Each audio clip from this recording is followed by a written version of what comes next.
নমস্কার বন্ধুরা, আজকে বানাচ্ছি মুরগির মাংসের লাল ঝোল। প্রথমে মাংসটাকে ম্যারিনেট করে নেবো। তার জন্য আমি এখানে ছোট্ট একটা টমেটো নিয়ে নিয়েছি, একটা ছোটো কাঁচা লঙ্কা, কিছুটা আদা আর 7-8 কোয়া রসুন নিয়ে নিয়েছি। রসুনটাকে আমি ছাড়াইনি বলে আমি কিছুটা নুন আর একদম সামান্য পরিমাণে নুন আর একটু জল দিয়ে এটা একটা স্মুথ পেস্ট বানিয়ে নিচ্ছি। পেস্টটাকে একটা সাইডে রেখে দিচ্ছি। এখন আমি মাংসটাকে ম্যারিনেট করার আগে কড়াইটা গরম হতে দিলাম। তার মধ্যে কিছুটা সর্ষের তেল দিয়ে দিয়েছি। এখন আমি মাংসটাকে ম্যারিনেট করব।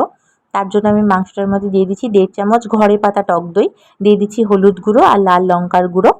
আর যে মশলাটা আমি এইমাত্র পেস্ট করে রেখেছিলাম সেই মশলাটা দিয়ে দিচ্ছি। খানিকটা পরিমাণেই দিয়ে দেবো আর একদম অল্প একটু মশলা আমি রেখে দেবো, পরে ব্যবহার করবো। আর দিচ্ছি কিছুটা সর্ষের তেল। সমস্ত উপকরণ আমি হাতের সাহায্যে মিশিয়ে নিয়ে 10 মিনিটের জন্য রেখে দিচ্ছি।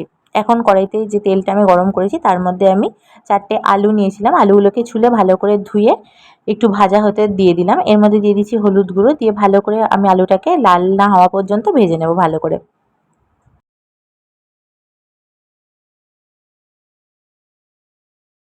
দেখো আলুগুলো আমার ভাজা হয়ে গেছে। এখন আমি আলুগুলোকে তুলে রেখে দিলাম। এখন ওই তেলের মধ্যেই আমি দিয়ে দিচ্ছি গোটা গরম মশলা ফোড়ন দিচ্ছি আর দিচ্ছি 2টো তেজপাতা।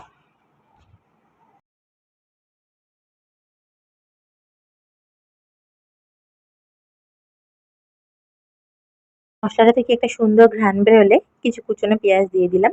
একটা মিডিয়াম সাইজের আমি পেঁয়াজ নিয়েছিলাম, সেটাকে কুচি করে রেখেছিলাম, সেটাই আমি এর মধ্যে দিয়ে দিয়েছি। দিয়ে পুরো ভালো করে যতক্ষণ এরকম ব্রাউন কালার না হয়ে যাচ্ছে ততক্ষণ ভাজা ভাজা করে নিয়েছি। এখন যে মাংসটা আমি ম্যারিনেট করে রেখেছিলাম সেই মাংসটা এর মধ্যে দিয়ে দিচ্ছি।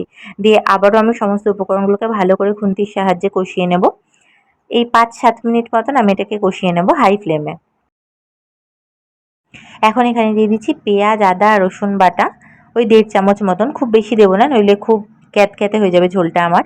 আর যে মশলাটা আমি রেখে দিয়েছিলাম তার মধ্যে একটু জল দিয়ে সেটাকে এর মধ্যে দিয়ে দিচ্ছি। দিয়ে আবারও সমস্ত উপকরণ খুব ভালো করে মিশিয়ে নেব।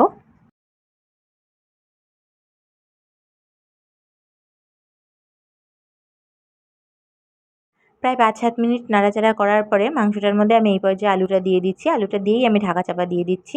তাতে কী হবে, যে এক্সট্রা জলটা থাকবে আমার সেটা বেরিয়ে যাবে। আর আলুটা এই পর্যায়ে দিচ্ছি তার কারণ হচ্ছে তাহলে আমার মাংসটার সাথে আলুটাও সেদ্ধ হতে সময় নেবে। তো সেই কারণে আমি আগেই আলুটা দিয়ে দিয়েছি। এখন আমি লাল লঙ্কার গুঁড়ো দিয়েছি, কাশ্মীরি লঙ্কার গুঁড়ো, যেটার জন্য কালারটা আমার লাল হবে। দিয়েছি পরিমাণ মতো নুন আর একদম অল্প চিনি দিয়েছি শুধুমাত্র কালারটা চেঞ্জ হওয়ার জন্য।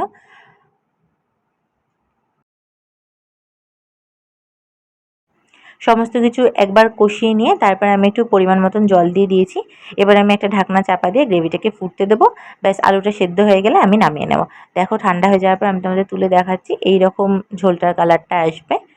ব্যাস এটা ভাতের সাথে পরিবেশন করে এটা খেতে খুব ভালো হয়। সবাই ভালো থেকো, আবার দেখা